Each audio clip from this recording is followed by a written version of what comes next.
Hello, my dear students. Assalamu alaikum to all of you. This is lecture number 4 of our play Box and Cox. Where we left the previous lecture when Mr. Cox departs to his work and Mr. Box gets in. He takes the possession of his room, and what happens after this? What kinds of dialogues took place between Mr. Box and Mrs. Bouncer? Let's see. Mrs. Bouncer, confused. She was much confused, much disturbed, and she was in great embarrassment because we already know she has accommodated two guests in his single room at the same time, but either of the two does not know the presence of each other. So what happens and how Mrs. Bouncer is tackling the situation, let's discuss in further. Oh yes, gentlemen in the attic, sir, when Mr. Box raised a query that why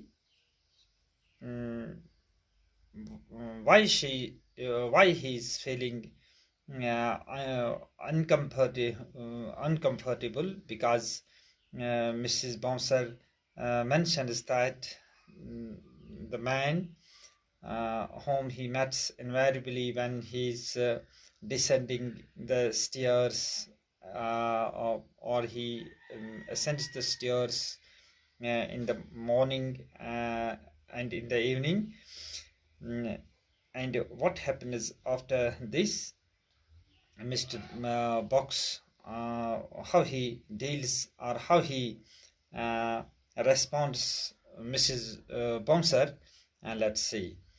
Box, oh, there's nothing particularly remarkable about him except his hats. I meet him in all sorts of hats.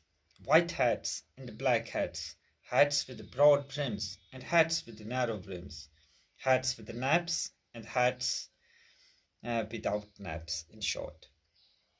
I have to come to the conclusion that he must be individually and professionally associated with the hatting interest. This is a bit longer dialogue uttered by Mr. Box. Mr. Box का ये लंबा चौड़ा dialogue है जो वो बोल रहा है मिसेस बाउंसर को, कह रहा है कि अरे उस शख्स के बारे में आप बता रही हो जो जिसका मैंने कुछ नहीं पाया है इसके बारे में, सिर्फ मैंने इसके हेड्स को बदलते हुए देखा। मैं उसे जब भी मिलता हूँ तो कभी वो वाइट हैट पहनी हुई होती है इसकी, कभी ब्लैक हैट, कभी ऐसी हैट उसने पहनी हुई है जिसकी ब्रूम वो बड़ी वाइड होती है, ब्रॉड होती है, कुछ कभी नैरो ब्रिम्स वाली हैट पहनता है, और कभी उसका जो ऐसा फैब्रिक तैयार किया होता है जिसे इंग्लिश में वो नेट कहते हैं, तो ऐसा कुछ उसने इसके बारे में बता दिया। तो कंक्लूजन में बता रहा है कि ये इंडिविजुअल जो है, ये पर्सन जो है, मुझे लगता है कि हैटिंग प्रोफेशन के साथ, यानी चाहे वो मैन्युफैक्चर से ताल्लुक़ रखता हो, वो इसकी बिजनेस से ताल्लुक़ रखता हो, इसके बारे में इसका ज़रूर कोई न कोई इंटरेस्ट होगा, कोई न कोई ताल्लुक़ होगा। तो इसके बाद मिसेस बाउंसर का रेस्पॉन्स क्या है? Yes sir, and by the by, Mr. Box, he begged me to request you as a particular favor that you would not smoke quite so much.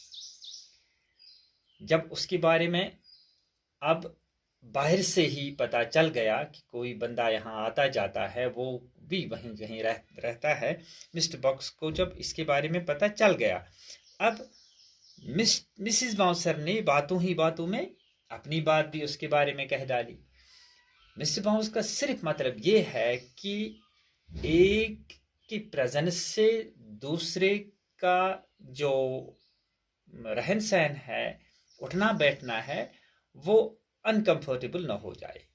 तो इस वजह से उसने क्या कहा, उसने कहा कि उसने मुझे मिन्नत समाजित की, उसने इल्तिजा की, उसने रिक्वेस्ट की that you should not smoke too much, आपको ज़्यादा स्मोकिंग नहीं करनी चाहिए, because the smell remains there and he gets the smell and he feels uncomfortable and he has requested you not to smoke too much. Box का वापस क्या कहना है, डज ही, क्या उसने ऐसा कहा? Then you may tell the gentle hatter with my compliments that if he objects to the effluvia of tobacco, he had better domesticated himself in some adjoining parish. तो उसने कहा, बड़ा तीखा सा जवाब दे दिया। उसने कहा कि इस जेंटलमैन को आप बता, सीधी बात मेरी तरफ से बताएं, अगर इसको कुछ नापसंद है, ये स्मेल, यहाँ की सिगरेट की स्मेल, तंबाकू की स्मेल, इसको नापसंद है, इसको कोई परेशानी हो रही है, then he should take refuge of a parish, तो फिर इसे किसी पादरी इलाके में जाना चाहिए, जहाँ पर उसे कुछ मजहबी माहौल मिल जाएगा।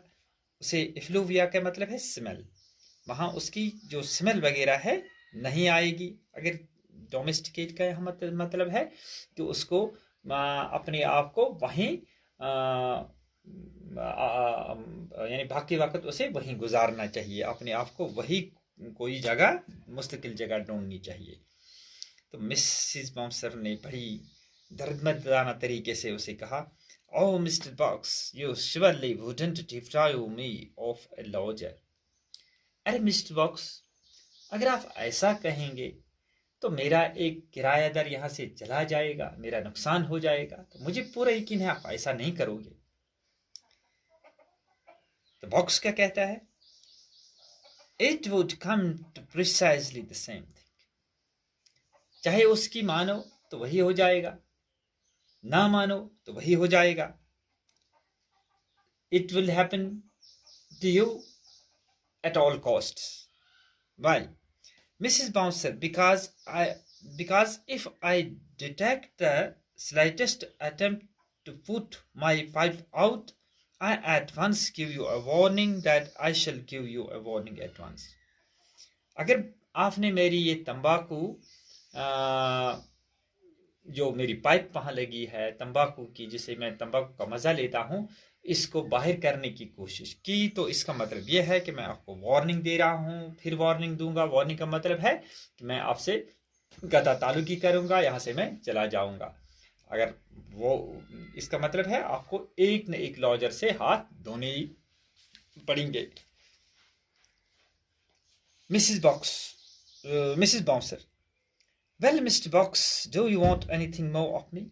जब मिस्टर बॉक्स को ये बात यानी उससे जवाब उसके मन के मुताबिक ना मिला, तो उसने वहां भागने में ही अपनी सलामत समझी, भागने की कोशिश की, जगह को खाली करने की कोशिश की। उसने कहा कि चलो इस सिचुएशन को ऐसे ही रहने दो। तो उसने मिस्टर बॉक्स से कहा कि आप मुझसे आप और कोई चीज चाहते हो? Box on the contrary, I have had quite enough of you.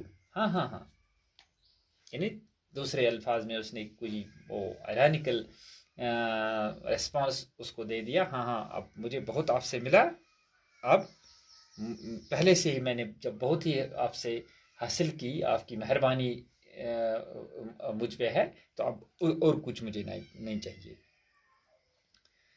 Mrs bouncer, well if ever what next I wonder, अगर कोई किसी चीज की भी जरूरत पड़े तो वो आपको मिल जाएगा। Goes out at left center, slamming the door after her. चली गई और पीछे से दरवाजा जोर से बंद कर दिया। बॉक्स, अब बॉक्स अपने आप से बात करता है, अपने आप जो उसके मन में जो ख्याल आता है उसको वो जाहिर करता है। प्ले राइट ने इस ख्याल को जाहिर कर दिया है कि बॉक्स क्या सोचता है, वो क्या कहता है। इस बातचीत के बाद जो मिसेस बाउंसर और उसके दरमियान हुई, और उस यानी लम्हे जब उसने ये बता दिया उसको कि जो दूसरा बंदा जो इसे आम तौर पर सीढ़ी पर मिलता रहता है तो आते जाते वक्त, उसके बारे में जब इजहार ख्याल कर दिया मिसेस बाउंसर ने, तो उसके बाद बॉक्स के क्या ख्यालात हैं। It's quite extraordinary the trouble I always have to get rid of that venerable female. ये मुझे बहुत बड़ा काम लगता है कि इस इज्जतमंद खातून से मुझे कैसे निजात मिल जाए, कैसे मैं उसे छुटकारा पाऊं। She knows I'm up all night and yet she seems to set her face against my indulging in the horizontal position बैठे। हालांकि उसको पता है कि मैं रात भर जागता रहता हूँ, रात भर काम करता रहता हूँ, अब मुझे आराम की ज़रूरत है, लेकिन फिर भी यहाँ ये आती है और मुझसे कई बातों में ये इख्तिलाफ करती है मेरे साथ। Now let me see, shall I take my nap before I swallow my breakfast or shall I take my breakfast before I swallow my nap? अब मुझे ये फैसला करना है कि क्या मैं पहले ब्रेकफास्ट कर लूँ, बाद में सो जाऊं, या पहले सो जाऊं या और बाद में ब्रेकफास्ट कर लूं। ये अब सोचना है। I mean, shall I swallow my nap before or never mind? या पहले मैं नींद लूं या इसकी तरफ तवज्जो ना दूं। I have got a leg of chicken somewhere. उसने कहा कि मैंने एक लेग पीस चिकन का कहीं से हासिल कर दिया है। Filling in his pockets, इसने अपने पॉकेट्स को, जेबों को उसने टटोल दिया। I have the most distinct and vivid recollection of having purchased a chicken of leg.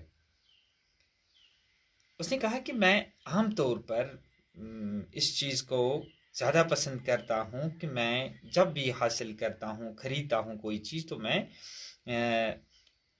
Chicken की लेग पीस खरीदता हूँ। Oh here it is. इसी दौरान उसने इसको पा लिया अपने जेब में से, produces it wrapped in a paper and places it on the table, जो एक पेपर में लिपटी हुई थी और उसने उसको टेबल पर रख दिया। एंड पेनी रोल, और वहाँ पर उसके साथ और कागज का रोल वगैरह भी था। The next thing is to light the fire. और दूसरी चीज़ उसने क्या की, उसने सोचा कि मैं अब आग जला दूँ इस आतिशदान दान पे। Where are my matches? कह रहा है कि मेरी मैच कहाँ गई। Looking on the mantelpiece, right, and taking a box, opens it. आतिशदान पर उसने देखा राइट साइड में, और वहां पर उसने मैच बॉक्स पा लिया, उसको खोल दिया। Now upon my life, this is too bad of Mrs. Bouncer. उसने अपनी कसम खाकर कह दिया कि यार ये मिसेस बाउंसर तो बुरा ही करती जा रही है, ये उसके लिए ठीक नहीं है, वो एक इज्जतदार खातून है, उसको ये नहीं करना चाहिए। This is by several degrees too bad. यानी ये बुरे से भी बुराई उसका चालू चलन है, कर देती है ये। अरे whole box full 3 days ago, 3 दिन पहले ये मुझे मैच स्टिक्स से पूरा डब्बा भरा हुआ था। And now there is only one. अब इसमें एक तेली रह गई है। I'm perfectly aware that she pollines my coals. और मुझे ये बिल्कुल यकीन है कि वो चुरा लेती है मेरी इन coals को और candles को। Pollines means to steals. And my sugar, और वो शुगर वगैरह भी वहाँ से चुरा लेती है। पूरी जो उसकी यूजेबल आइटम्स हैं, एवरीडे आइटम्स हैं, जो उसके चूल्हे में दरकार आती हैं, खाने पीने की, इस्तेमाल होने की, उसकी यही थिंकिंग है कि वो इसे चुरा लेती है। और यही थिंकिंग याद रहे कि पहले लेक्चर में हमने बता दिया था मिस्टर कॉक्स की थी। मिस्टर कॉक्स ने भी बता दिया था मिसेस बाउंसर को कि मैं देखता हूँ कि मेरी कोयले जो जल्दी जल्दी ख़त्म हो जाती हैं, मैच बॉक्स ख़त्म हो जाती है, मसाले जात जो हैं, शुगर वगैरह जो हैं, ऐसी शिकायत इसने भी की थी। तब now I should like to ask any unprejudiced person and a person their opinion touching this scandal.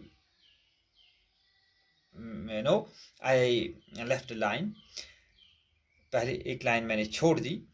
I did think that my match would be sacred.